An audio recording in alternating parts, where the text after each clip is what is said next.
one from yesterday too. I think it's out there. So, all right. We're going to finish this really quickly. I'm not even going to spend a whole lot of time on it at all, just highlights.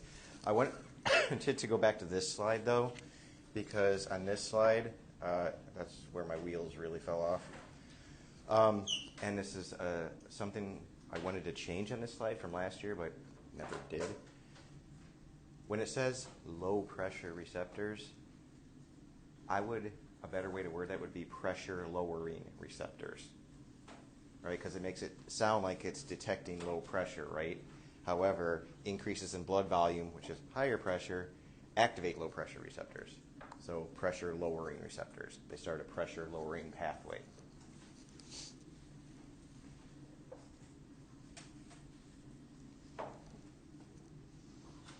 Okay, and that makes sense because you're getting rid of water, you're getting rid of sodium to decrease volume. Okay, I think this is, so it wasn't 2 or 3, I'm sorry. It was the next slide.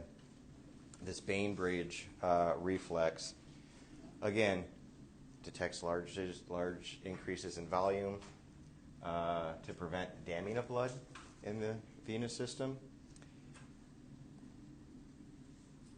Atrial pressure increases because of volume, like that means you have a huge load coming from your venous system. That will increase heart rate, and when you increase heart rate, what's that going to do? Start getting the blood out, right? You're also going to send signals to the vasomotor control center, cardiac control center is what that should say, to increase rate and contractility as well. So that's the Bainbridge reflex. This slide is a summary of all of the volume and pressure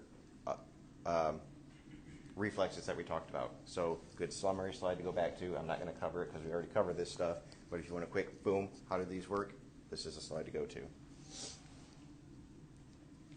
All right, long-term blood pressure control is not going to be done by vasoconstriction or heart rate. It's going to be done by controlling volume.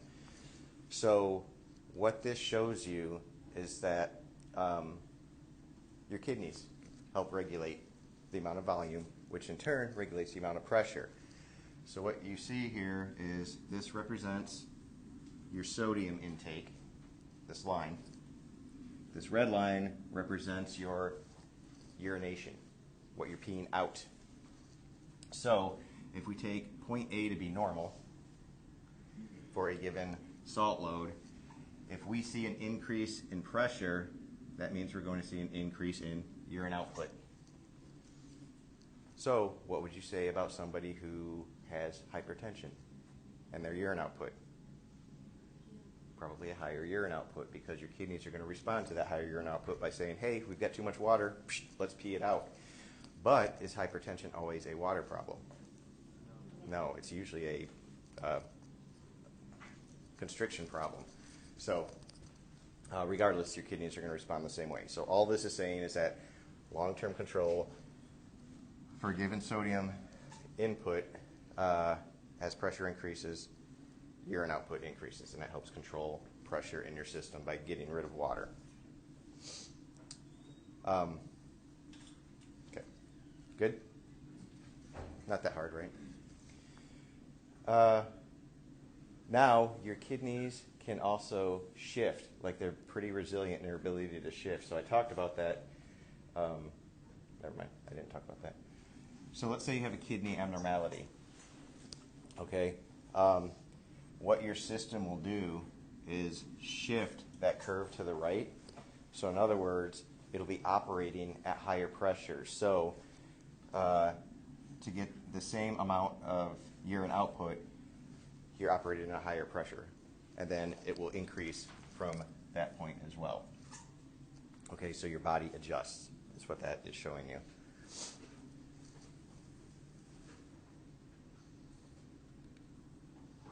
All right, this is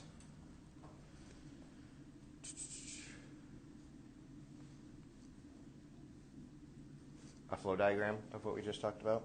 So another good summary slide to go back to. This is the renin-angiotensin system and how it regulates blood pressure. So just really quick, I'm not going to go through the whole thing, but renin-angiotensin, does that lower blood pressure or does it raise blood pressure? Raises blood pressure. Okay?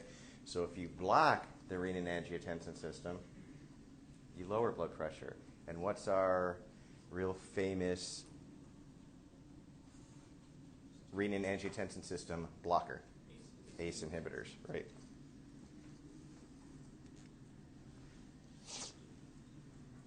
All right. All I want to show you on this slide, forget this curve and forget this curve. Focus on the green. What that green is saying is that over a period of days, and this experiment was done in dogs, over a period of days, if you increase your salt load, what happens to pressure? Do what? What does that green line show you? Stays relatively similar. So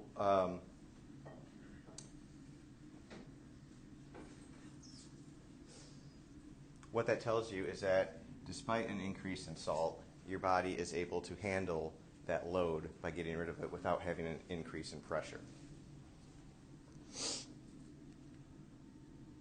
Okay? So, you don't have to know everything on this. I want you to focus on a couple things. So, factors which decrease renal excretory function, so decrease renal excretory function or increase renal excretion, and increase blood pressure. So, if you decrease what you're getting rid of in the kidneys, you're increasing blood pressure, right? That's like a given. What kind of things help with that? Angiotensin 2, we saw how that works, and aldosterone. So those are the two I want you to be like responsible for. How would angiotensin 2 and aldosterone increase blood pressure by decreasing renal excretion? On the opposite side, if you increase renal excretion, you decrease blood pressure, right? Getting rid of sodium in water, blood pressure is going to go down.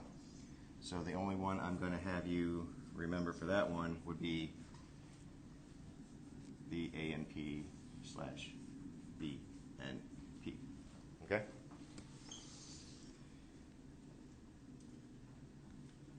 And that's it. I'm not going to go over these last two slides just show the same thing. So that's where we'll end it. See, that didn't take long.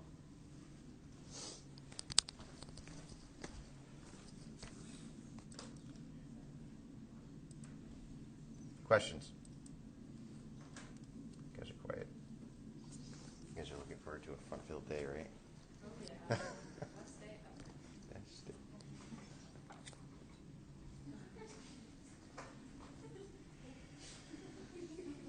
I'm just reminded of this song my kids play this guy, Harry Grip. Are you familiar with this person? And they play all these like weird kids. Did somebody say yes? Harry Grip. Harry Grip. In a couple of years, my son will be playing Harry Grip, but not yet.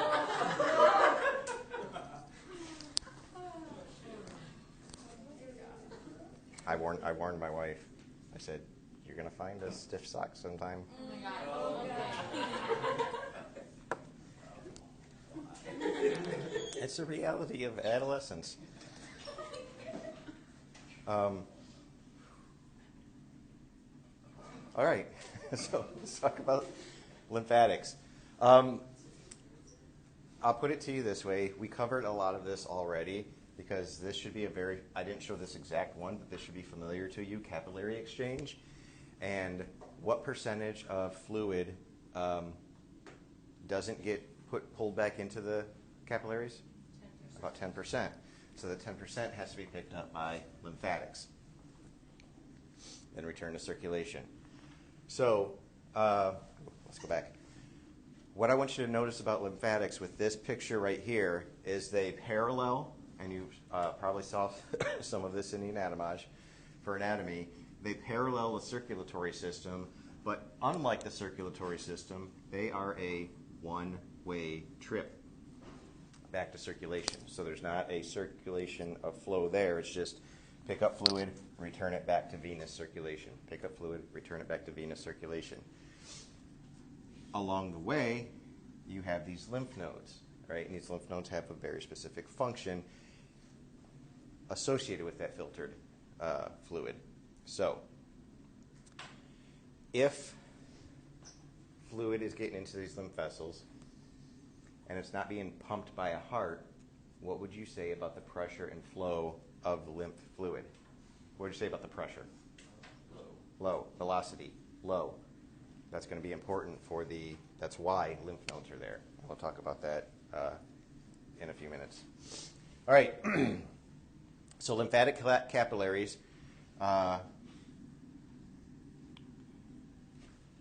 microscopic, so they associate with, they're interdigitated within our circulatory capillaries, closed-ended, and are within an interstitial space, okay? So they have to be in a space where they're going to pick up that excess fluid.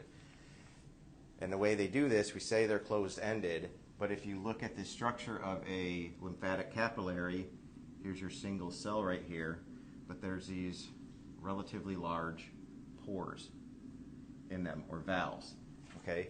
So if you have a lot of fluid in your interstitial space, that's going to apply a pressure, that's going to open these valves, fluid's going to flow into the lymph capillary. When you don't have as much fluid in your interstitial space and not enough pressure, those valves are going to stay closed. So under low pressure conditions, lymphatic capillaries are closed. High pressure conditions, they are open. And when I say high versus low pressure, I'm only talking about a couple millimeters of mercury difference. All right, so everything then that enters into the lymphatic vessels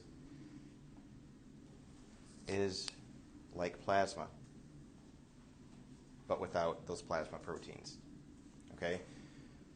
Does that mean it doesn't have proteins? No, because interstitial fluid has proteins, so that's going to get sucked up in there.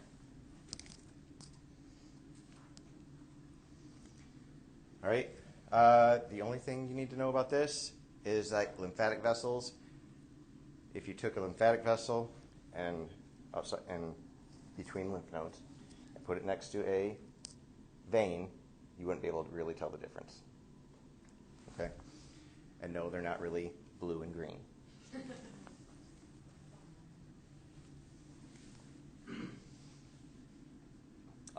And why are they like that? Because low pressure. Like they have to have valves. They're going to be very thin. They can hold a lot of fluid. All right. Since, I think you guys already told me this. I asked, if we didn't have a way to pick up that extra tissue fluid and it kept accumulating, what would happen? Edema. You'd swell up. And so these are just a couple of examples of edema. For one reason or another, I just pulled pictures from the internet just to get the point across. Like this guy may have gotten hit in the lip, or he could have eaten something that he's not supposed to and had an allergic reaction. But what I do want to point out is, we think of that excess tissue fluid not getting back as causing the edema, and that could be for a number of reasons related to the tissue itself. But does anybody know what this is? On the bottom right there? Close, but elephantitis would be the inflammation of your elephant. It's actually elephantiasis. Yes? Is that a parasite? Yes. So elephantiasis is usually a parasite that actually goes into your lymphatics, blocks lymphatic flow, and that prevents fluid from getting back. So you see these in third world countries where they don't have a lot of medical care. You see this kind of thing developing. So that's just tissue fluid because not capillaries are blocked up, or anything with the tissues, but the lymphatic vessels themselves, like maybe in the femoral area, are blocked because of those. They're actually worms. It's gross. Oh, and then one more thing. Remember, lymph vessels also within the gut. There are these lacteals within the villi, and what is their function? FAPS, right? Fats getting back to the circulatory system. All right. Now, going to the, let me see.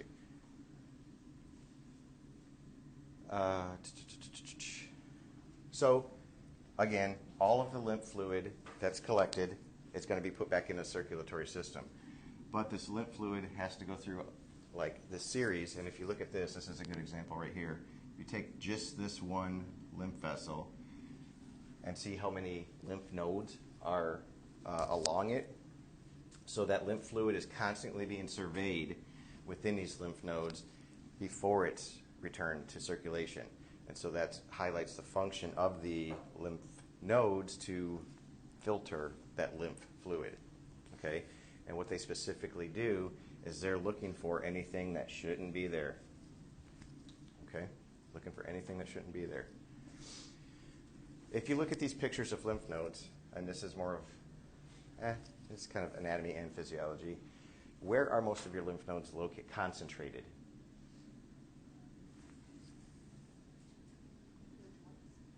Pardon? All right, they're in the joints. Where else? Inguinal region, axillary region.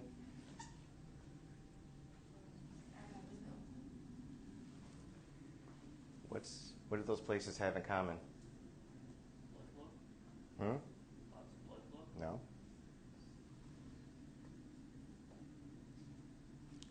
Easy entry points for pathogens, for foreign molecules. Wet and moist, right? Things grow there. You want to have protection in those areas just in case something does happen to get in. Because if you're a runner, let's say for example, at some point in time, you're going to get all chafed up in here. Okay? That, you lose that protective layer of skin. So things could possibly get in there. You have lymph nodes there to help survey that fluid that's getting picked up and mount an immune response before it can cause an infection in your body. Okay, good. So, lymph vessels are like veins, and the way lymph returns to circulation is the same way venous blood returns to circulation. So we have our skeletal muscle pumps. We have our abdominal pump, so we increase pressure. Like I just pumped a whole shitload of lymph fluid up to my heart. All right, not my heart. And our respiratory pump.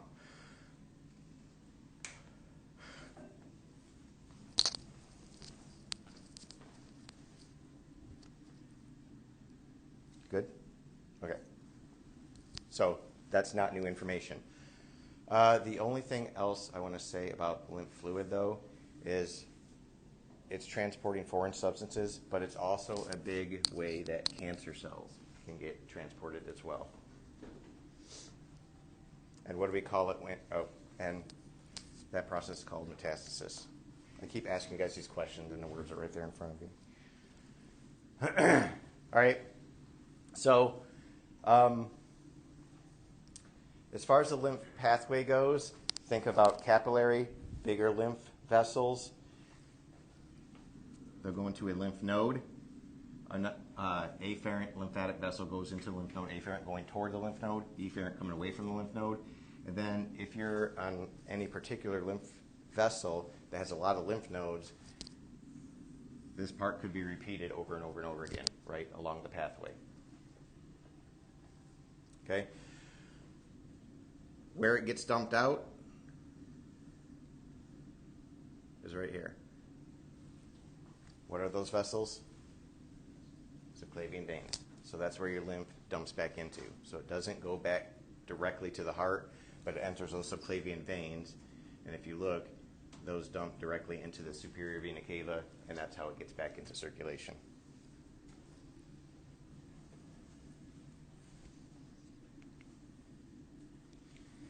All right, lymph nodes specifically now.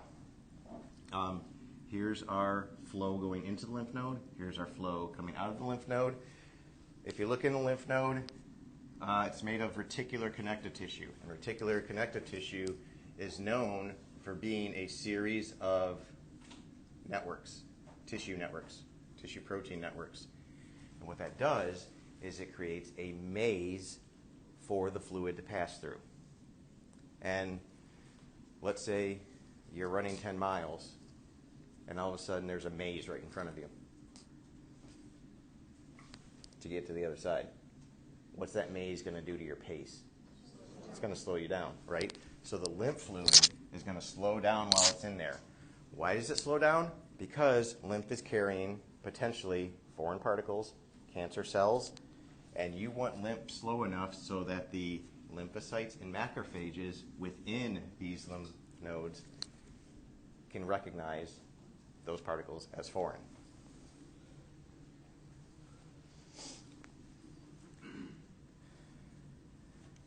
Okay, so that's how the lymph nodes survey fluid. And notice also that going into the lymph node, the afferent vessels, they have valves so that fluid can't go backwards and go back into the tissue. So it's not just so lymph flows in one direction, but it's also to prevent, just in case there's like some kind of baddie in there.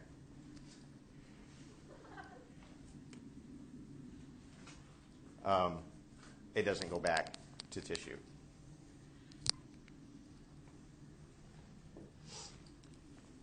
Okay, so we talked about this.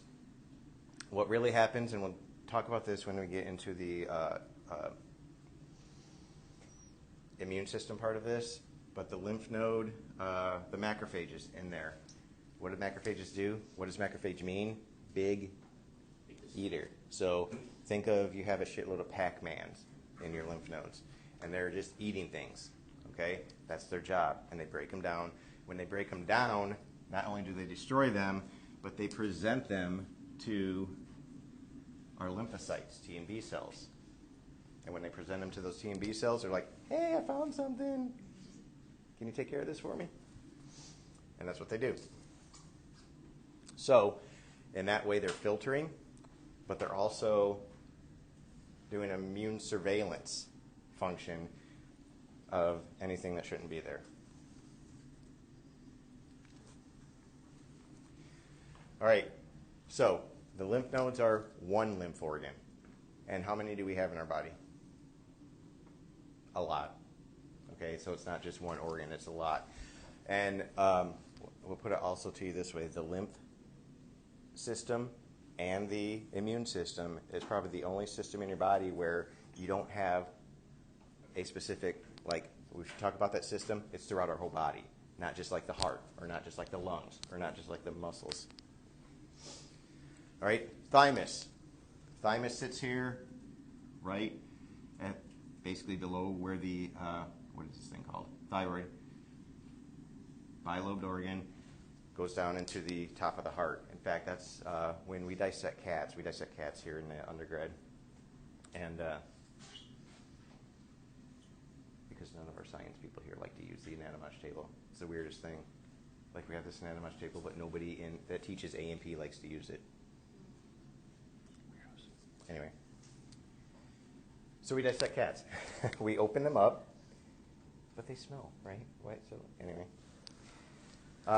and the first thing that I have them do when they open up is there's this mass of tissue right about here in the cat, and we just rip it out.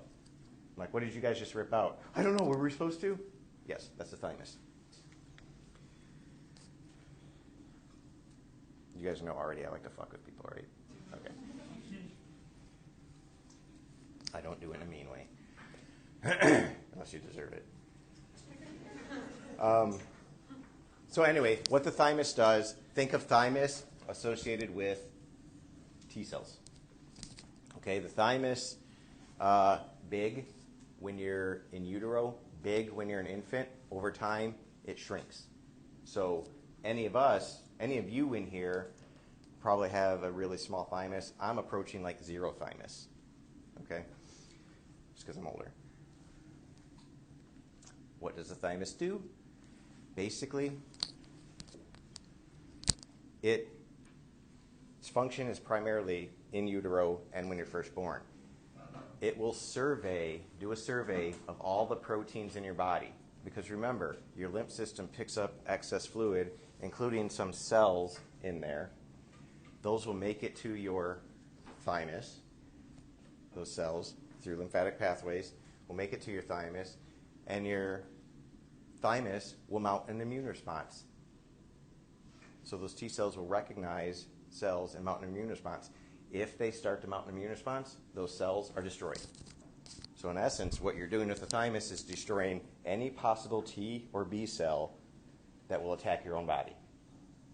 All right? So it surveys all your proteins and gets rid of the cells that will attack them. And that way we avoid autoimmune disorders.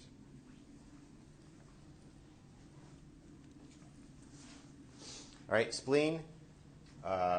We've seen the spleen. We saw yesterday the splenic artery. In case you missed that one.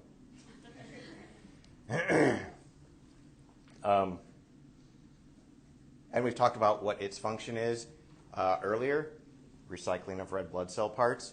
But it also has a immune function because it has lymphocytes in there that will also act like lymph nodes. So the same kind of function as lymph nodes. That function is in a white pulp, so that would be these areas right here. The red blood cell stuff would be in a red pulp, which is immediately surrounding that area, the white pulp. All right, this one, I only have one slide.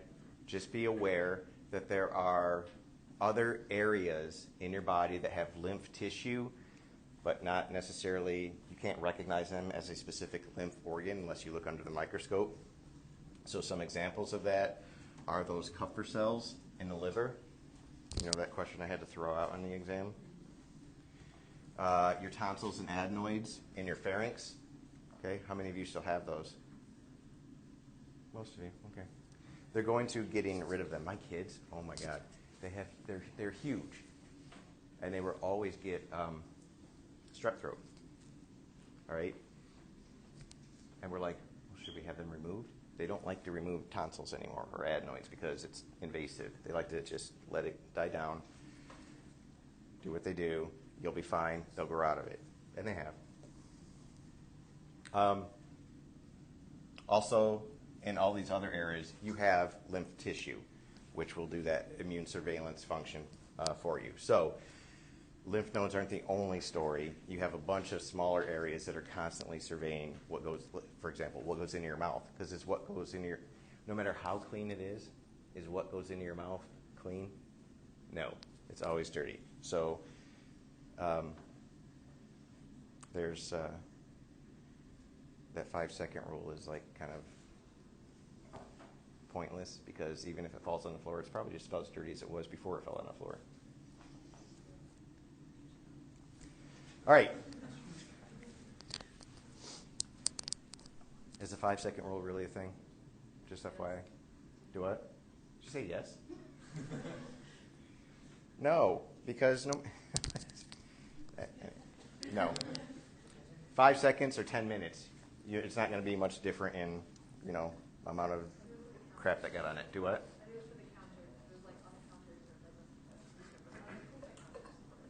Counter? Oh, okay. I thought you meant like counter, like when it falls on the floor, you're sitting there timing it. Like. All right.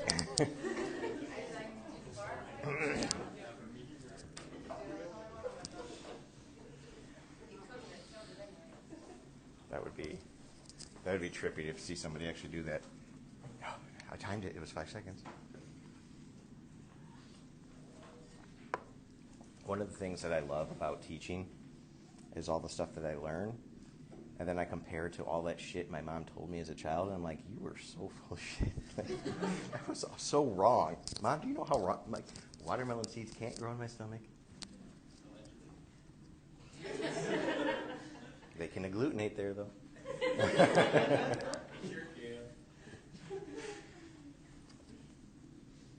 You've only got 3 more weeks of that. I enjoy it. All right. Body defenses. That's where most of today is going.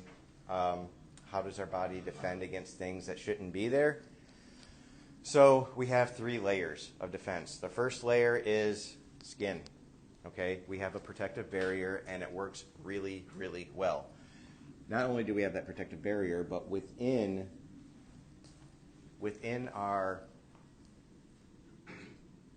the orifices of our body, which I think I made the argument that's still technically the outside of our body, because I could reach my hand in my mouth and put it out through my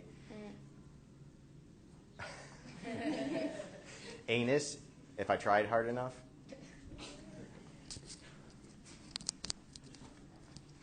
All right, I couldn't do that with my arm, but I could put a catheter all the way through, right?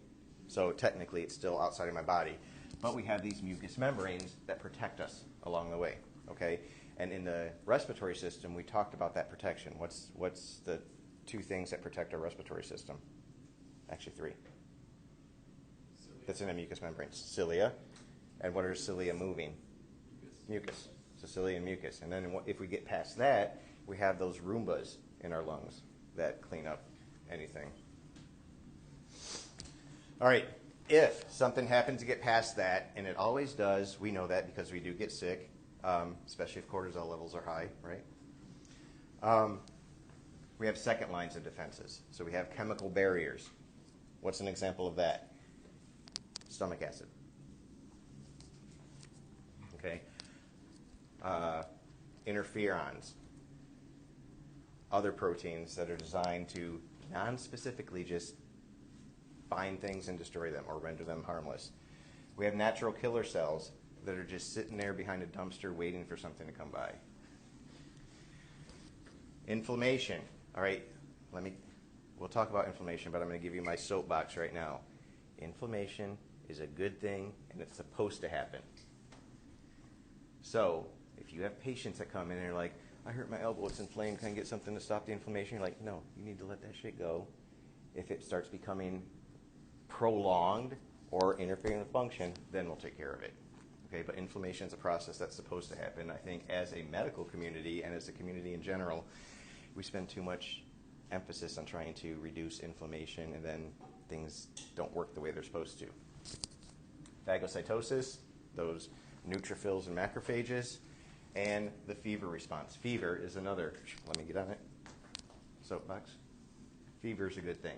We want fevers to happen. It's only when they get too high or they go on for a prolonged period of time where they become problematic. Okay? That will take care of most everything. But if something happens to get past that, then we have our third line of defense, which is our, Navy SEALs. That's our cellular-mediated immunity and our humoral-mediated immunity. All right, so we'll talk about these.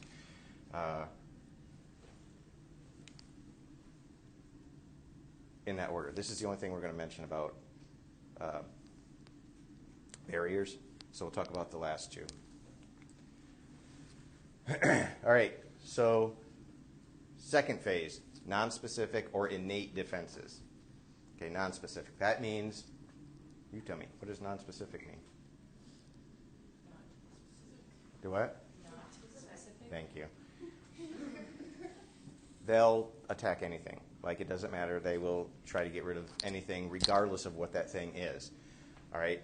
Mechanical barriers are an example of that. Natural killer cells, they are a distant cousin of lymphocytes.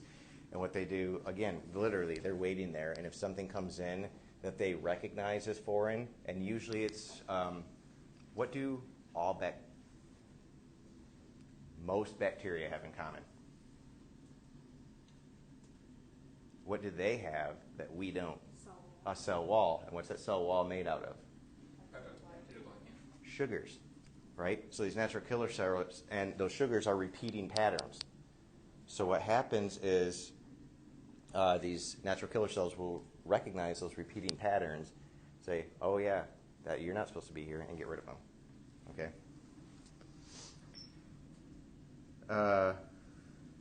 Also infected cells. Now, infected cells, let me put a disclaimer on that. That could be a virally infected cell or cancer cell. because cancer cells, by definition, are not like your normal cells. So they're technically foreign. They're displaying foreign proteins compared to what your thymus has inventoried. All right? Chemical barriers, we talked about the HCl, but in our tears, we also have an enzyme called lysozyme that will help destroy foreign invaders so they don't get into your tear ducts. Interferons, so let's say a virus infects a cell. Our cells have a pre-programmed thing to say, we're infected, so I'm going to kill myself. So interferons will basically tell a cell to kill itself so that it prevents the spread of that virus. All right, and toll-like receptors. And toll-like receptors work very much like natural killer cells. They recognize patterns, and we'll see those a lot in bacterial cell walls. All right, fever, a little more in depth. Fever, by definition, is a raise in what? Body temperature. Okay, so let's say we get an infection. Okay, something gets in. How do we define infection anyway? Is it if I cut open my arm and bacteria get in there, is that an infection? No. So when does it become an infection? Your body starts to fight against it. No, it's gonna start fighting against it right away. Not necessarily. When they get to a critical mass of population is usually when it gets to infection. So they're kind of overwhelming the immune system, overwhelming local defenses. Okay? So typically something gets in, it starts causing an infection. Your white blood cells will release what we call pyrogens. Okay? Endogenous pyrogens, such as interleukin-1, tumor necrosis factor. Other necrosis factors? I forget what the I stands for. I think it's interstitial. Interleukin. No, it's not. IL-1? INF. Oh. So what pyrogens do, these chemicals, they get into the blood, they go to the hypothalamus, and they say, hey, hypothalamus, we need to go from 98.6 to 101.4. The river? So anyway, they raise our body temperature. All right. Now, does that high temperature directly kill pathogens? The answer is no. What it does, typically, it tells our lymph organs and the liver to hold on to iron. Iron is an essential nutrient for a lot of bacteria. So if you deprive bacteria of that essential nutrient, what are they going to do? They're either going to die or not reproduce as fast. So that way the rest of our immune system can take care of it.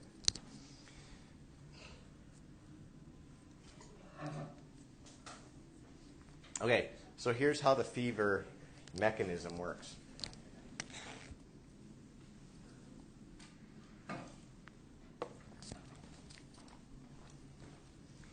Okay, so we have the release of pyrogens into our bloodstream. They make it up to the hypothalamus. They say, hey, we want it to be at this temperature. Okay, so the hypothalamus then says, all right, we got to raise the body temperature, so what are we going to do? We're going to start shivering. So it's going to tell our muscles to start contracting. When you're a fever, how do you feel? Cold. All right, you're cold because you're shivering. You're not shivering because you're cold. Does that make sense? So the shivering comes first. You have vasoconstriction in your skin. That's why you look all pale and shitty when you're sick and have a fever, because vasoconstriction. Why? Because all that blood wants to stay at the core. That's going to raise your temperature really quickly. Increased basal metabolic rate. So it's probably telling something to release hormones. Thyroid. Increase your heart rate to get that blood circulating, and you curl up your body. When you're sick, what do you feel like doing? Okay? Like that feels good, it feels comfortable, but that's your body's way of increasing temperature because you're a smaller package. Okay, so temperature starts going up, boom. And then when those pyrogens stop being released, which would be when? When do you think those pyrogens stop being released? First of all, what are they released by? Macrophages. And when do they stop being released? When you reach temperature? Hmm? When you reach a temperature you want you to be? No, not necessarily. The macrophages have nothing left to kill. Right, when the macrophages are like, hey, we took care of everything, we won't release it anymore. Okay? So the hypothalamus is like, all right, good, I can turn that shit off. And then you start reducing your temperature. And how do you reduce temperature? Just the opposite of what happened here. You vasodilate, so blood flow starts returning. You're like, oh, God, I feel better. Let's go out drinking tonight.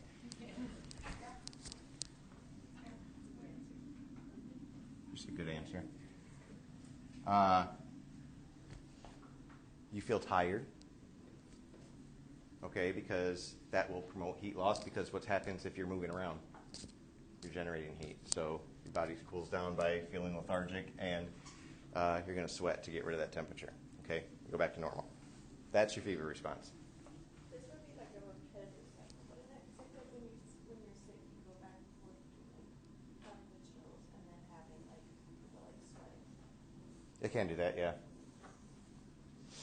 So let's say you have an infection, you took care of a lot of it, but then they start ramping back up again. All right, now we'll talk about inflammation. So that's, again, another nonspecific defense. Your two big players here, neutrophils and macrophages. All right? Neutrophils and macrophages. Those are going to be your mediators of this. And by definition, inflammation is redness, swelling, warmth, and pain. There's a fifth one, could be loss of function. That depends on where the inflammation is occurring and how long it's been going on. So, what leads to this increase in heat? Okay, you have a large amount, let's say it's in my arm, you have a large amount of blood flow going to that area. Where's that blood coming from? Core, all right? So if it starts pooling in the area, warm blood, that's why it feels hot. There's nothing in your skin or nothing in your stomach or nothing in your ears that's raising temperature. It's just more blood going to that area. Okay, you increase capillary permeability. What does that do? It allows more blood to go out into the tissue. All right? So not only blood and fluid going out into the tissue, but you're getting more white blood cells out into the tissue as well to take care of whatever's causing the infection. So let me ask you this.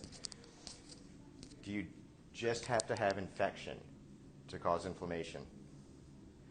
No. Any type of injury, your body's going to respond the same. It's going to pretend, your body thinks, no matter what, oh my God, you're injured, I'm going to mount an inflammatory response to kill whatever's there.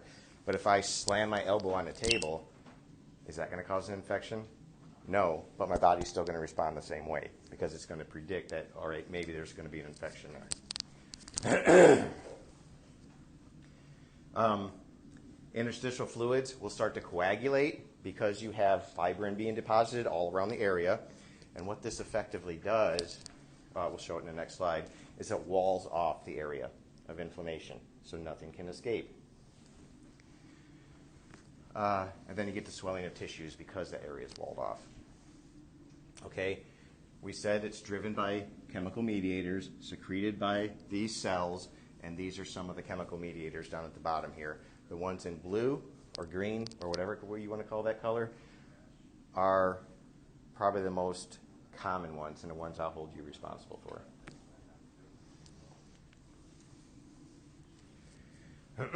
All right, so this is just a picture of what that looks like. So here's a capillary, here's your arterial end, here's your venular end. We know that fluid is already rushing out due to the physiology of capillaries, but then if you start making those if you start dilating these blood vessels, dilating the arterioles leading into the blood vessels, more blood's going to go in.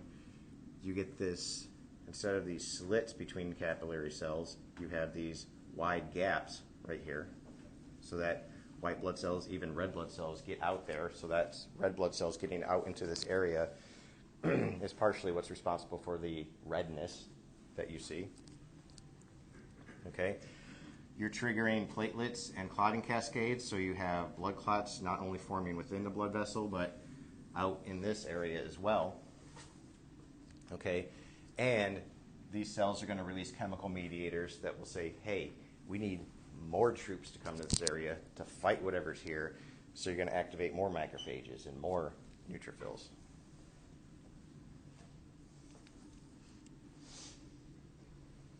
Okay, so I mentioned this, the walling off, the isolating that area so nothing can get out. So that's mediated by the clotting cascade. But some organisms, like Staphylococcus, they will cause an intense inflammation that will effectively wall them off. So they can't get out because they've in effect made their own prison, if you will. So they can get taken care of pretty easily. But streptococci, their inflammation isn't as intense. So if they don't wall themselves off, if they create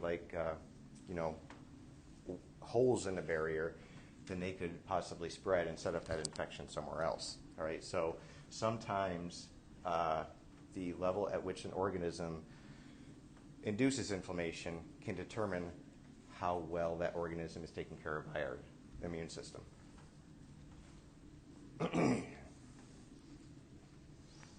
All right, so as far as these neutrophils and macrophages, you have macrophages already in your tissues sitting there waiting. We talked about that when we did the blood lecture. They're waiting for something. They're just sitting there, they're moving around, surveying. When they encounter something, they're going to start attacking. So that's going to be your first line of defense. They're your frontline troops. Okay? Shortly after that, because they are ingesting things and releasing chemicals, okay, neutrophils that are in the circulation are going to go detect those chemicals, and they're going to go, hey, bro, let's go to the tissue and get the foreign invaders that are there. I watched a movie. I didn't finish it. I got to finish it because it's really good. All Quiet on the Western Front. Anybody seen that one? Cody? Really good movie. And it's looking at World War II from the German side, which is something you don't really see that often in the West. And all of these young, like 18-year-olds, 17, even younger than that, like all excited, like, yeah, we're going to go and we're going to destroy those Frenchy assholes. So immediately when I said the neutrophils, that's what that reminded me of. It's for those of you who haven't seen that movie, it's really gross. The first scene in the movie is they were piling up bodies, taking off all their clothes. The next scene, you see these young people getting new clothes. They were taking off the dead bodies. Got to save money, right? War is not pretty, unless it's in our body. Okay. So some of those inflammatory cytokines released by the macrophages, tumor necrosis factor, interleukin-1.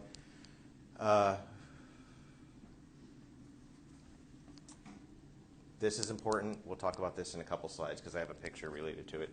So regardless, they'll start exiting the circulation and get into the tissue.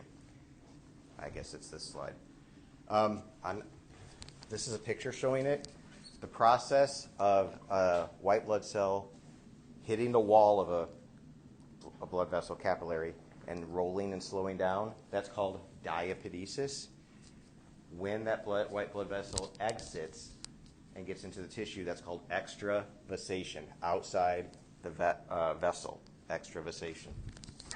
So this video, it's not going to, really?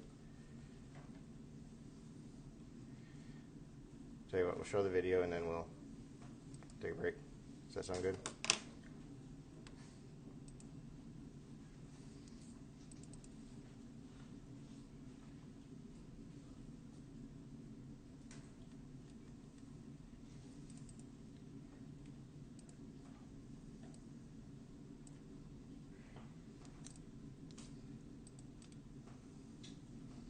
It's not going to play. Dang it.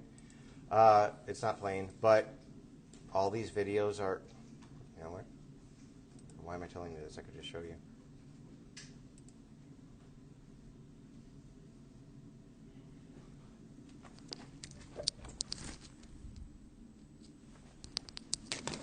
I'm not even sure that it does have sound, really.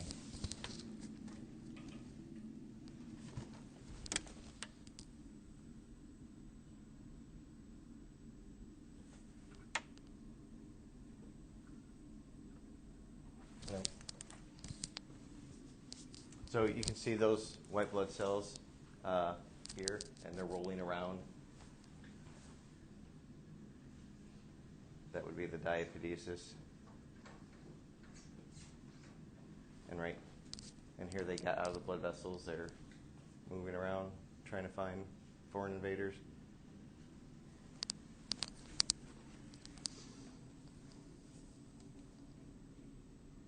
Again, it's kind of creepy, right? Like the sperm thing, like you have these little things moving around in your body, you're like, ew.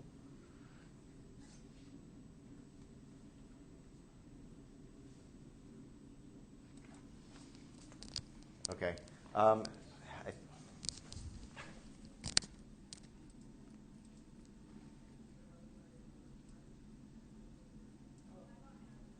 Nope, that's not working either. So really, it looks like grass is growing, but your endothelial cells will release a cell adhesion molecule, which will bind to cell adhesion molecules on your white blood cell. They'll interact. They'll grab on, kind of like Velcro. That's what actually slows the white blood cell down. And then chemicals will be released into the white blood cell that will trigger a conformation change, and it will start to reorganize its actin to get into the endothelial cell, through the endothelial cells, as well as causing that increase in permeability.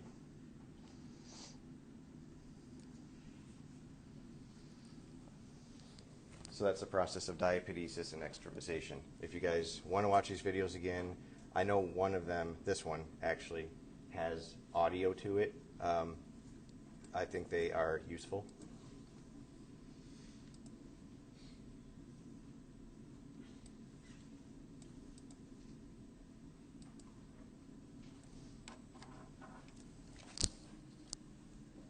Okay. Do you want to stop now? Yeah? Okay, 5 minutes.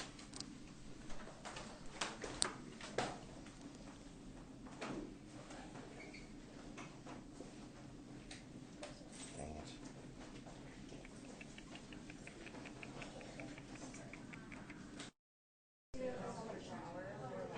All right, let's continue on.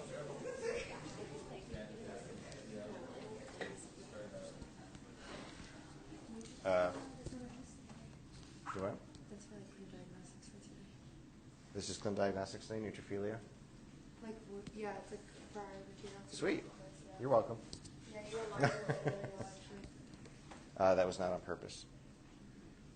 You guys know how hard it is to sync anatomy, physiology, clin diagnostics, and pharmacology, especially when anatomy and physiology are shortened, where the rest of them continue. It's a pain, but thank you. Okay. Neutrophilia. Simply means lots of neutrophils. Okay? Your normal count is about that. Am I right? Is this what you learned? But it can increase up to 5 times the amount when you're in an infection. And again, this is, and we talked about this in the blood lecture, it's from the mobilization of mature neutrophils, which means they exist already, they're circulating in the blood, and they go to where it's needed, or from the bone marrow. But they are mature. So in order to replace those, you're going to have to make new ones. So part of this neutrophil response is not only mobilizing neutrophils to the area from their circulation or bone marrow, but making new ones to replace them.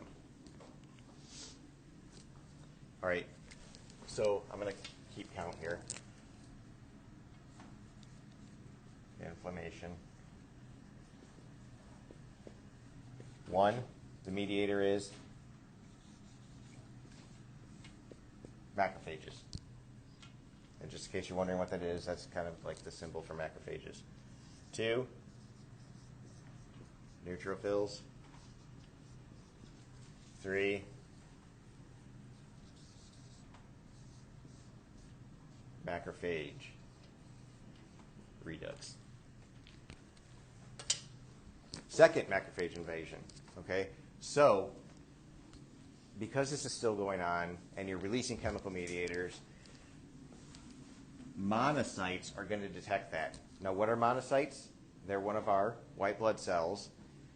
They're called monocytes in the circulation, but as soon as they leave and get out into the tissues, then they're referred to as macrophages. That's the activated form of a monocyte. So remember, neutrophils about an hour after the infection starts or the injury starts. Macrophages about 8 hours later. So it's a delayed response. Okay? And they're going to follow a process of chemotaxis. And if you don't know what chemotaxis is, let's say that X represents your site of inflammation. You have a bunch of white blood cells and damaged tissue there that are releasing chemical mediators into the bloodstream. And what happens the farther away you get, they become less concentrated. But if a white blood cell happens to sniff them out, they'll follow that chemical trail back to the site of infection. That's what chemotaxis is. So kind of like your, the gingerbread house, Hansel and Gretel. In terms of neutrophils, do we want more mature ones or immature blood cells, like damaged compared to You want mature white blood cells because you want them to be able to do what they're supposed to do. Sorry, that's so much again. So chemotaxis would be like a map to the site of infection almost? No, it'd be like a crumb trail. So I guess you could call that a map. Follow the scent. Yeah. Yes, that's another good example. This game, I haven't played it all semester because I've been too busy with you guys. But I'm playing The Witcher 3, and if you've ever played that game, I've been playing it for probably a good 80, 90 hours already. That's how long it takes. But he has like this sense of smell, and when he detects something, they show this trail that he follows, that scent of smell. So that's kind of what chemotaxis is. Don't ever play that game. It'll consume your life. you watch the show? The Witcher? Yeah. Yes, but I'm going to have to go back and watch it again because it hopped all over the place so much that I was like, what the fuck is this? I'm not following it. Last season just started yesterday. Don't tell me this. I'm gonna, brain dump. I forgot I heard that. Okay. So during the second macrophage invasion, one of the big things that's going to happen is the macrophage will start presenting antigens to lymphocytes. So at that point, when you're presenting, like, remember we talked about they eat things up and they say, hey, T and B cells, look what I found, come and take care of it, which will lead to your specific immunity to destroy the invader, and remember that you destroyed that invader so you can mount a better response next time. Okay?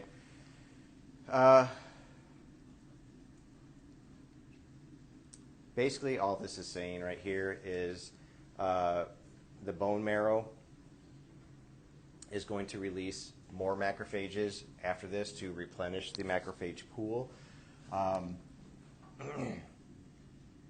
In response to, macrophages are going to release chemicals to cause the production of more macrophages with these chemical mediators. So tumor necrosis factor, IL-1, we've seen those before as chemical mediators. The CSFs mean colony stimulating factors. The GM means granulocyte macrophage. G is granulocyte, M is macrophage. So that's all those mean. So they are just growth factors that go to the bone marrow and say, hey, we need more white blood cells being produced. All right? The battlefield is littered with bodies, and that's what pus is. Okay? You have dead bacteria, dead cells that were a product that were collateral damage. dead macrophages, dead neutrophils. That's what forms the pus that you see. And of course, if it's on the skin, you see it. If it's not on the skin, trust me, it's there in your site of inflammation. Over time, what happens to that pus? It's absorbed into the body. What does that really mean? Macrophages are eating it, like other macrophages coming in, eating all that stuff and recycling it. And that's why it disappears.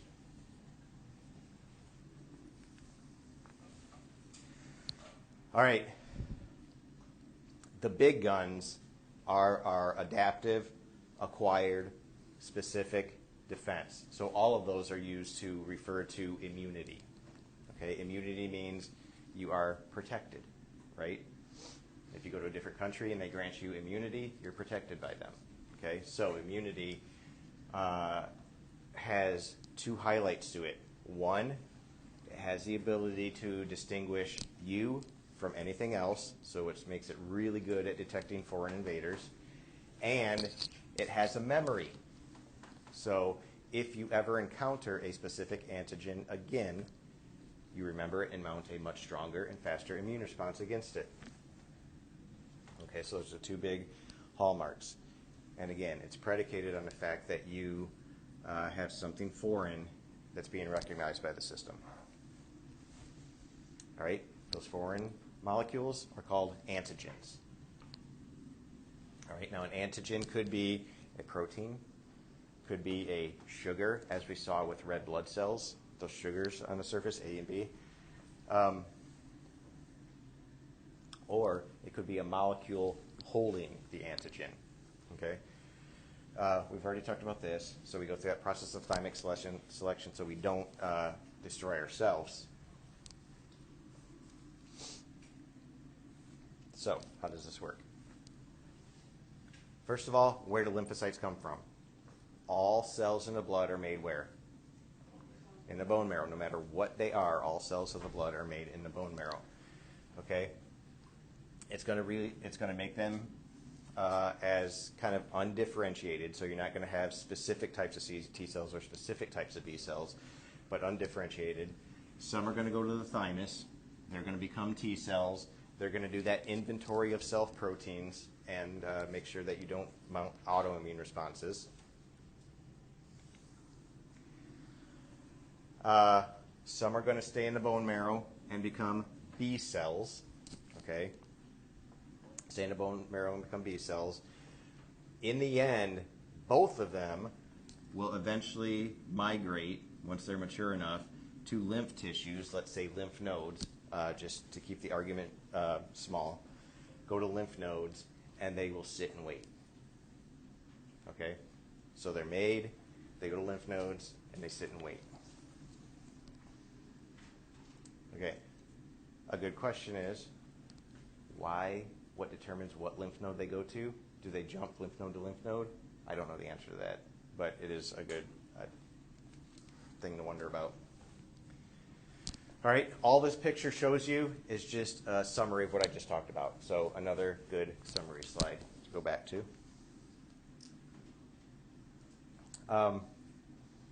Let's start with the thymus. So how do these T cells mature?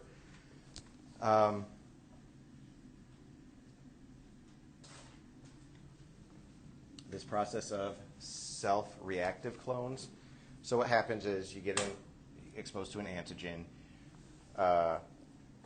T cells will rapidly expand a bunch of copies of that particular T cell that are specific for that antigen. And if they're self-reactive, they're deleted. Okay, if it's responding to one of your own proteins, all those clones are deleted. And that's what we call thymic selection. That's that process that occurs, before birth and after birth. Those that are left over will migrate to your lymph nodes. All right, so what types of T cells do we have? I'm going to start here, memory T cells. Okay, because memory T cells, no, I'm not going to start there, damn it. I am going to start with helper T cells. Helper T cells, TH cells. Their job is to stimulate B cells to produce antibodies. However, they can also help with the cytotoxic response. So helper T cells. Remember, they don't do anything to the antigen themselves. They don't fight it. They don't do anything. They're like let's go back to the war example. They're like the runners. Like, hey, we need supplies. They're running to get the supplies to the troops. Okay? T helper cells are CD4 positive. That's important because that's the molecule that allows them to interact with the macrophage. Okay? It's also important because this is the molecule that helps HIV get into cells. Okay? And so what you're destroying is with HIV infection are your T helper cells. If you destroy T helper cells, not only are you destroying your ability to produce antibodies, but you're also destroying your ability to cytotoxically kill other cells. Okay? So T cells are super important, or helper T cells are super important. I'm going to skip this one. That's what I wanted to say. I'm skipping this one, moving right down to cytotoxic T cells. Those are cells that will directly destroy other cells, okay, that are presenting the antigen. Okay, those have a molecule on their surface called CD8. Okay, and these two, CD4 and CD8, are going to become important in a couple of slides when we talk about how macrophages work. Both helper cells and cytotoxic T cells can form memory cells. So in the process of expanding the clones of helper T cells, in the process of expanding the clones of cytotoxic T cells, you're going to create a subset of memory cells that remember that specific antigen and will sit and wait.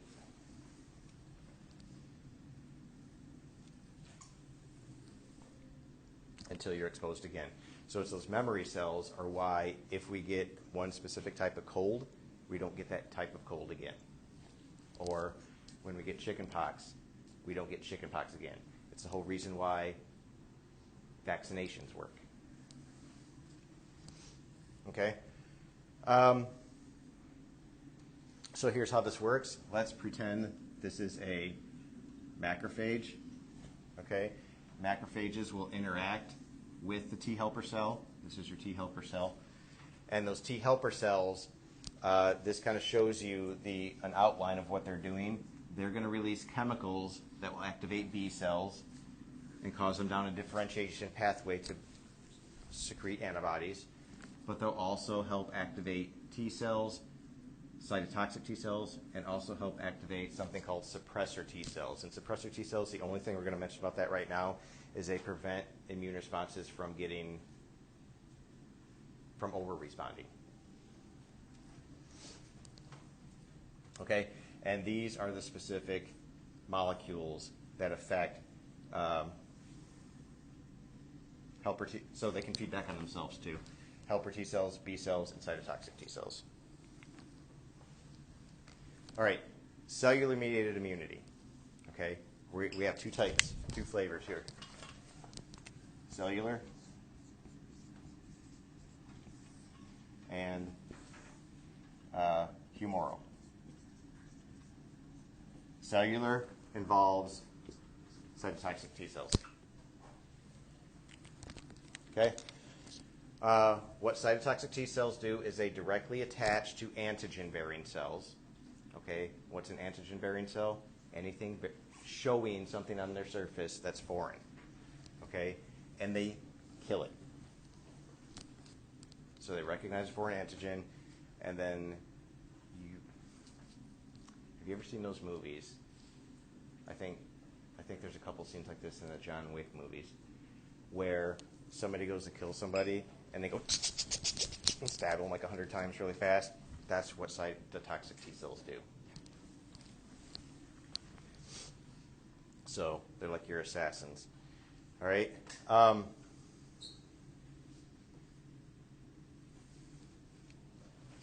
see. So let's say a virus-infected cell. This would be your virus-infected cell. What do viruses do to cells? Besides kill them eventually. Use the cell's DNA to replicate. Good. They're organelles. They use their machinery, not their DNA. Or, But you do have a point, though, because sometimes some viruses will integrate their DNA into the host DNA, and in that way they can use it. Tricky. That's so that viruses are bastards. But anyway, in that process, some of the viral proteins will end up being on the surface of that infected cell. Cytotoxic T cells will say, They'll go to that, and then they'll do that stabbing thing. Literally, what they do is they poke holes in the membrane, and that ruptures the cell. Or they will induce that cell to undergo apoptosis.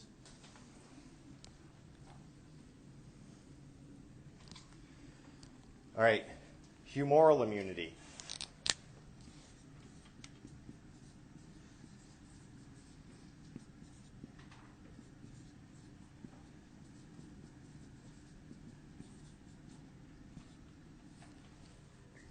I just summarized what I just talked about. Humoral immunity involves B cells. All right, but keep in mind that helper T cells help with both arms.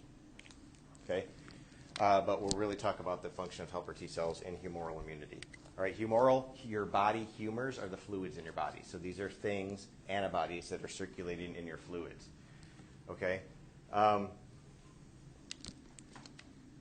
So this is a summary of what happens. We'll go into the details using pictures. So with these pictures, what I tried to do is, in this green section is what I'm talking about on the slide here. So let's say you're in a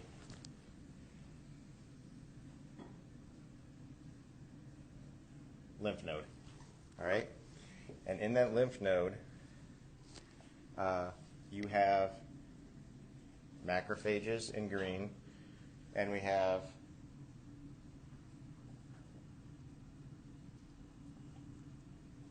different lymphocytes in blue there. Really, there's just as many macrophages as there are lymphocytes. So,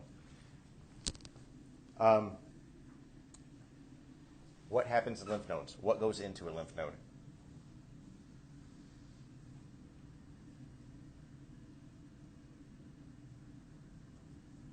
Lymph fluid, right? And that's being picked up from the tissues. Let's say I got stabbed in my arm and lymph fluid picked it up and transported it to lymph nodes. So whatever bacteria was on that knife is now entering into the lymph node. Okay? Both the macrophage and all these macrophages and all these lymphocytes will be exposed to that bacteria. Okay? So they'll both encounter the antigen in that lymph node. Macrophages, what will they do? They will say, yummy, and they will eat the bacteria. Okay, when macrophages eat the bacteria, what do they do to it? Okay, yes, but before that, they break it down. So let's take that bacteria and we break it down into smaller parts. Then they will display those parts on their surface of their cell in what we call an MHC molecule. Okay, so they'll package those antigens into an MHC molecule, put them on the surface, and as Maddie said, they'll go, ooh, me, me, me. I've encountered one. Come get me. Okay, MHC. MHC means major histocompatibility complex. So MHC molecule. All right. Now, these B cells have also encountered an antigen. Now, the B cells, they're a little bit different. Okay, B cells, you have different types of B cells. They were all made to be genetically different. What B cells have are antibodies on the surface. Okay, and what do antibodies do by definition? Bind. Okay, so these antibodies are going to, all antibodies, so this would be type 1, type 2, type 3, type 4. The numbers don't matter. It's just they're different types of B cells presenting different antibodies. All of these will come in contact with the bacteria, but only one will be able to bind, or maybe a couple will be able to bind. Okay? So let's say that one of them binds to the antigen, the same one that this macrophage just ingested. Okay?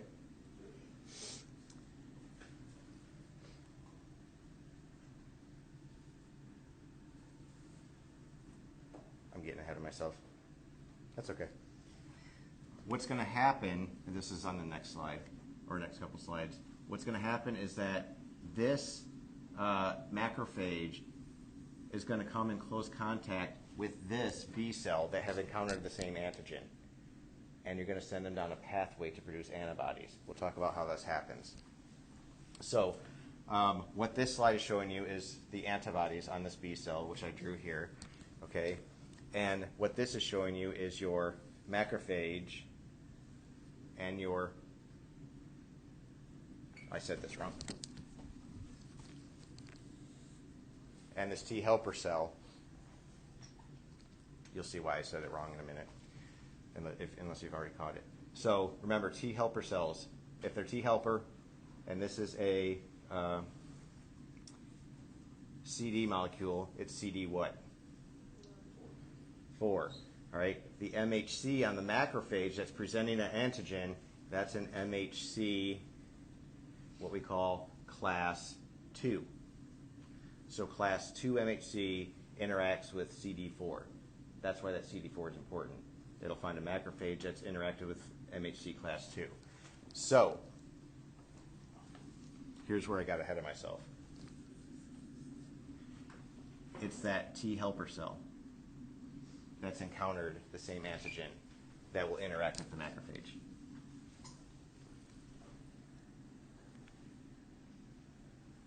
Okay? That T helper cell is going to become activated. So it's like, hey, we both found the same antigen. Hey, let's have a party. That T helper cell is then going to, it's going to go to a B cell. That T helper cell, not the macrophage, is going to go to a B cell that's been exposed to the same antigen, and that T helper cell is going to just degranulate. It's going to release a bunch of chemicals that are going to activate this B cell. So this B cell says, hey, I encountered this antigen. This T helper cell just told me that it encountered the antigen too, so I'm going to want to make a bunch of copies of myself. Okay? So the T helper cell releases a bunch of cytokines to activate this B cell. Does that make sense? Like, I know I went off on a tangent. I had to pull back. This is what happens. Okay? When those B cells start making a bunch of copies of themselves, we call that clonal expansion. So remember, I labeled all those B cells in this lymph node as 1, 2, 3, but only 2 responded. That T helper cell releasing cytokines will activate only that one because it's been exposed to the antigen, and it will start making more copies of itself. Okay? That express that same antibody. All right? It's the antibody that's important, not the actual B cell. Now, these clones, they will eventually differentiate. And what does differentiate mean? Do what? No. Turn into something else, right? They're going to differ. Like, kids differentiate into adults. These differentiate into what we call plasma cells.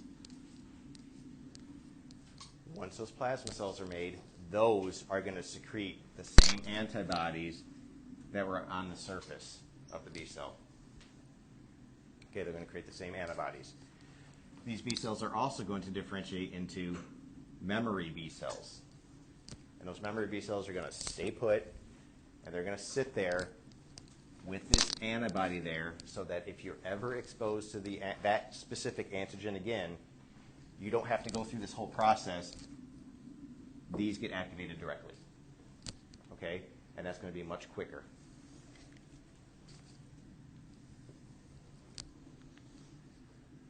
All right, this is a graph just showing that. So let's look.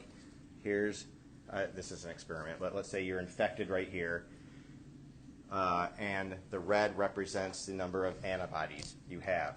So notice that first exposure, it took you about 15 days to start an antibody response. The antibody response went up, let's say to a level of 1, for example, and then it died back down. You took care of the infection, and that process took about a month. Okay? You get exposed again. What happens? Did you wait 10 days again? No, you waited maybe a day or two, and that antibody count, what did it do? Doubled, tripled, quadrupled in the number of antibodies that are produced. So you get a much stronger response, a much faster response, and it stays for a while longer. So that's why even if you get exposed to like the chickenpox again, you don't actually get sick from it because your immune system took care of it. It's still in your body. It's still wreaking havoc on some level, but you took care of it before it actually became a problem. Okay, so that's our secondary response. All right, so what are antibodies? Globular proteins. Remember we talked about globular proteins in the blood lecture? They're immunoglobulins. We refer to them as Ig molecules, and the letter that comes after it represents the type of antibody it is. All right? The way we look at this is antibodies have a Y shape, right? They're shaped like a Y. The two arms of the Y, those are antigen binding sites. Okay, so they bind the foreign antigen. The bottom portion is called the constant region, and it's because it doesn't change. These change with every antibody. These are specific for antibody type, so it's your constant region that determines if you're IgA or an IgD or an IgE. The constant region is what does that. So, what are the different types of antibodies that are determined by that constant region? IgD were those antibodies that were on the white or on the B cells. Remember those B cells that had the different types of antibodies? It was IgD that they were expressing. Okay? And it's that IgD that underwent the clonal expansion. All right? Another type is IgM. So when we have our primary immune response, when our immune system first responds, we usually have IgM. Those usually aggregate together in a pentamer, 5 of them, okay, and take part in a primary immune response. IgG is the antibody that we're most familiar with. This would be an IgG. They mediate secondary immune responses. They're much faster, they're much more robust. IgA, we will find those in like mother's milk. We can find them in tears, so another chemical defense. And then IgE, they mediate allergic reactions.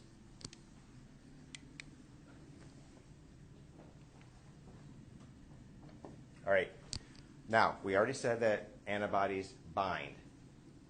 But then what do you do with those antibodies? What do you do with that antigen once the antibodies are bound to them? All right? You can't just bind them, because what happens if you bind a bunch of antigen and that circulates in your blood and becomes bigger and bigger? You block blood vessels. Okay? One of the things that it does, antibodies do, is they activate the complement system. All right? Has anybody in here actually taken a full immunology class? Some people have. We're not. If I have to in my undergrad, and I remember going through the complement system, and I was like, you've got to be kidding me. And you have to remember all of those complement factors and what they do and how they activate, and we're not doing that here. Okay? You're welcome. So, the antigen-antibody complex will activate the complement system. And the complement system, what I want you to know, is a bunch of proteins that are designed to do specific things with that antigen. Okay? One of those things is opsonization. Basically, it's like sprinkling salt on that bland soup, making macrophages want to eat it more. That's what opsonization is. They make the bacteria more attractive to eat. Every Friday night, this is a thing in our house. We're fiends. Popcorn. We always have homemade popcorn. And my kids, they named it. We always get the white cheddar shake you put on it. My kid's like, all right, put some more shake on there. Put some more shake. So it's like putting the shake on bacteria.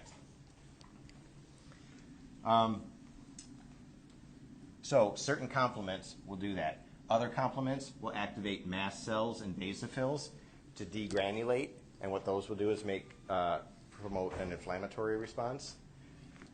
Other complements will do chemotaxis, bring white blood cells to the area, and even others will form what's called a membrane attack complex, which will basically go into a membrane of an infected cell and poke holes in it. So let's say this is a cell. These complement proteins will basically insert themselves in a circle. All the membrane will be here, but this will not have membrane, so that will poke a hole in the membrane. Okay, and it blows up for all intents and purposes.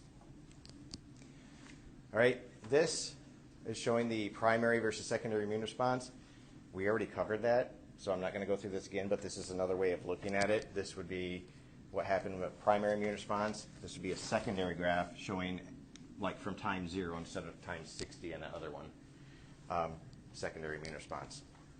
But what I do want you to know from this is this would be mostly IgM. This would be mostly IgG. I said mostly.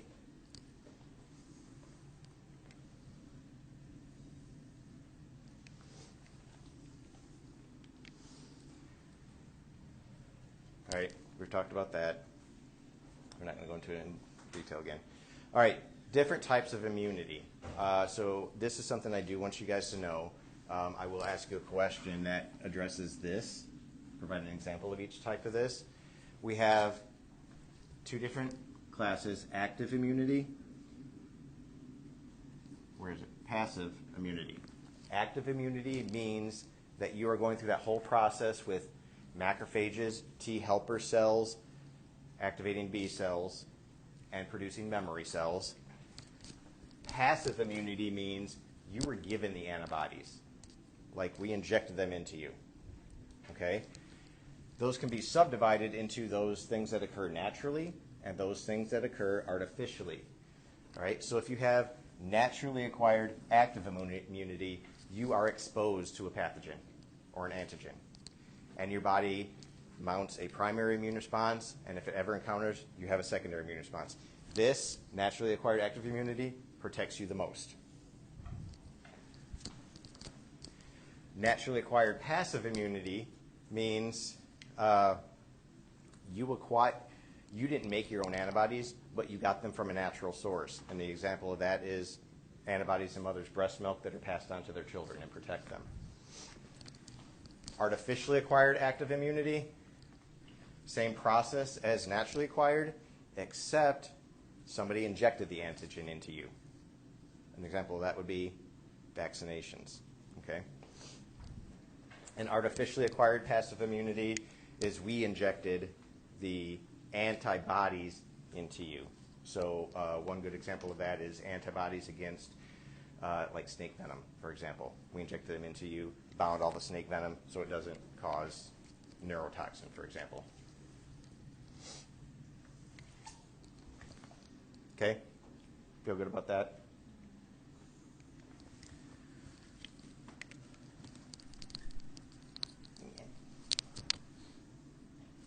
All right, immunization. I know in recent years this has become a really, really hot topic, right? I will say no matter what your view on COVID immunization is one of the most important scientific discoveries that has ever happened, and it saved countless number of lives. All right, so basically what it is you're injecting antigen into somebody so they mount a primary and secondary immune response. What are we injecting into people? Well, a bunch of bacteria, for example, that we killed. It's like they can't cause an infection, but they can still trigger an immune response. Organisms that we've made sick, like so they're not as virulent as the wild organism. Sometimes they're genetically altered. Sometimes, let's say, we've isolated a form of smallpox that is not as dangerous as other forms of smallpox. We'll inject that. You're immunized against smallpox. More recently, we've been injecting mRNA. What does mRNA do? You inject it into your muscle. Those muscle cells will use that mRNA to make COVID antigens. And those COVID antigens will elicit an immune response. So if you ever get infected with COVID, you mount an immune response against it and you don't get sick. Okay, and then we talked about passive immunity. Okay, I will put it to you this way. Even though that has been new as far as widespread on a global level, this mRNA technology has been used for years and years, like for cancer.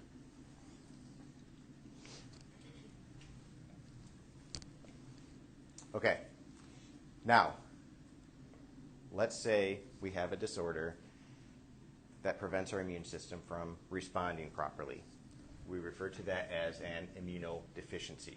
All right, and the reason why I'm making a big deal out of this word is I don't want you to confuse immunodeficiency with autoimmunity.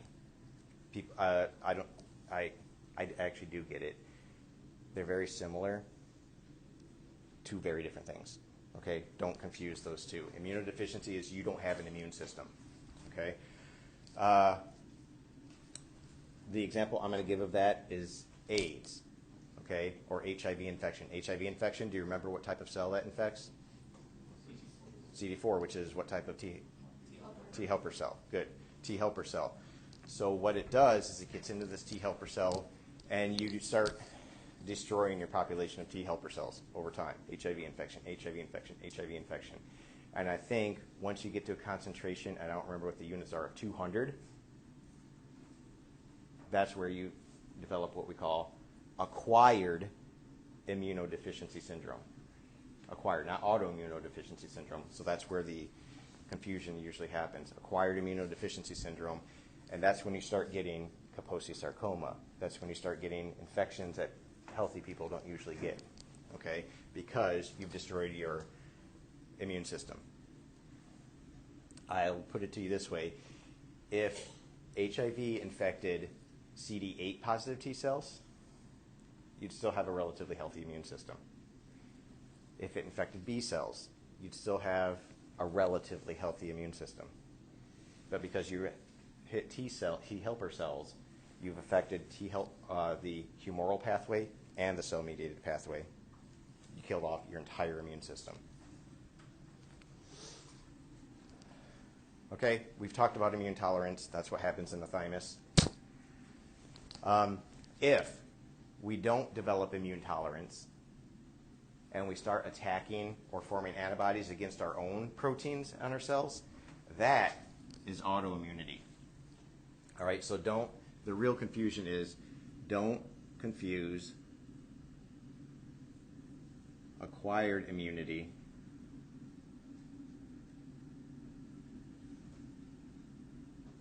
deficiency,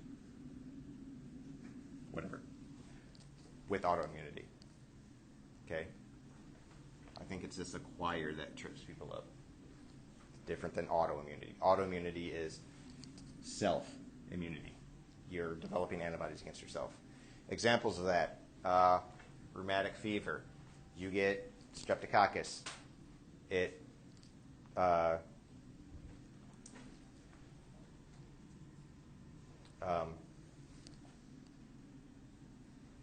basically, it ends up affecting your heart valves, okay, even though it's not originally in your heart, because of cross-reactivity with the streptococcal antigens.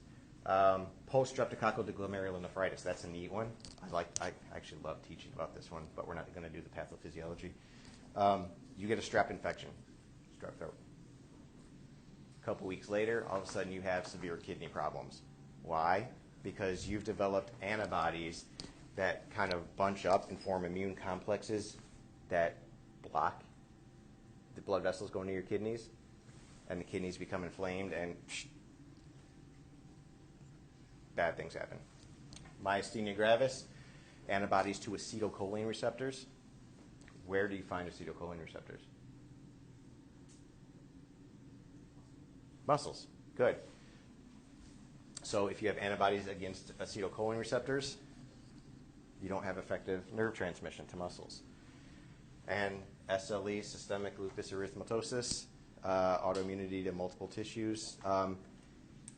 Basically, an immune response against multiple tissues, which is why you have systemic problems with that one. One more I want to throw in here is, I think we talked about it briefly yesterday, Graves' disease. Graves' disease is a autoimmune, actually I want to talk about two more. Autoimmune response against, you guys remember? Thyroid. Okay, autoimmune response against thyroid. But the weird thing about that is the antibody binds to the thyroid gland in a way that makes it activates it, and you can't shut it off. Okay, so instead of inhibiting something, this one actually activates, and that's why you have hyperthyroidism. Okay, the other one I want to mention is what is a very common endocrine disease that you're going to run into all the time as providers? Diabetes. What's that an immune attack against? The B cells. Beta cells in the pancreas, which produce insulin. Right? You destroy those beta cells, insulin's gone. You develop type what diabetes? 1. All right, allergic reactions. Basically, you form an immune response against something that's not really harmful to you to begin with.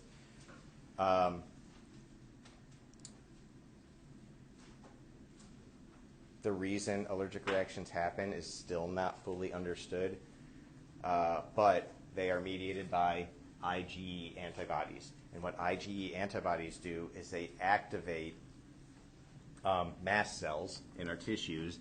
Mast cells release histamine, they release prostaglandins, they release other, what word am I looking for? It's the end of the lecture.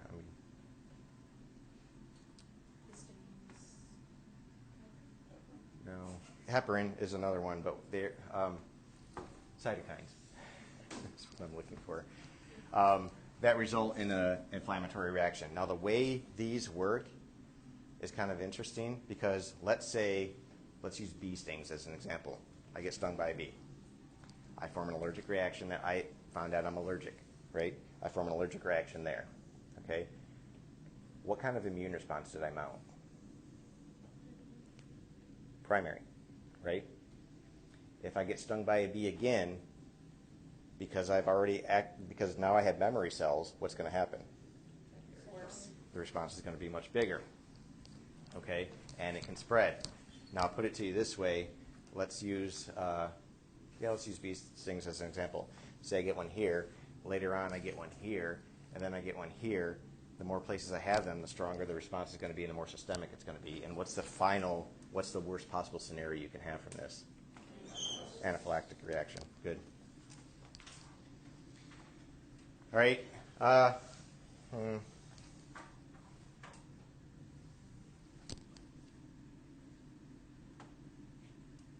Hypersensitivities. That just means that you form a reaction, but it's abnormally large. Okay. An example, you have type 2.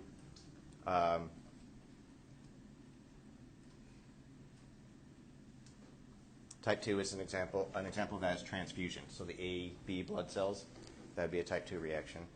Type 3 is an immune complex reaction. That's that glomerulonephritis that I talked about. So that would be an example of type 3. And type 4 is a delayed hypersensitivity. You put on gloves, and a few days later, you realize, oh shit, what happened to my hands? Why are they inflamed? Well, you don't realize that you were allergic to latex that you put on from the gloves 3 days ago. Another example of that, poison ivy. Okay, when you brush up against poison ivy, I was living in Illinois. My wife came to visit. My fiance at the time came and visited me. We walked through. It was like one of those days in February where it's 75 degrees. No leaves on anything, so we went walking on these trails, sticks brushing up against us. I got poison ivy all over my arm because that oil still stays on the sticks even though the leaves aren't there. Okay, I didn't realize it, and I had all up and down my arms 3 days later as a result. Okay, one thing about poison ivy I want you guys to know is that within half hour to an hour, that oil binds to the proteins in your skin. So when you have a reaction 3 days later and you scratch it and it's busting open, the reaction you get on your leg later on is not because you did this. It's because you probably had oils on your shoe or your clothes that rubbed up against here and you haven't washed them yet. Okay, so doing this will not spread poison ivy. Okay, I think this is the last slide, right? Okay, this has been known about for 10 or 15 years, but it's now becoming huge. And I want you guys to be very aware of this. Your brain does not respond to inflammation like the rest of your body. It's what we call immune privileged. Okay? But we still have inflammatory responses in the brain, but they look a lot different than what they do in your body. So let's say you have, I don't know, let's say you fell off a truck and broke your arm.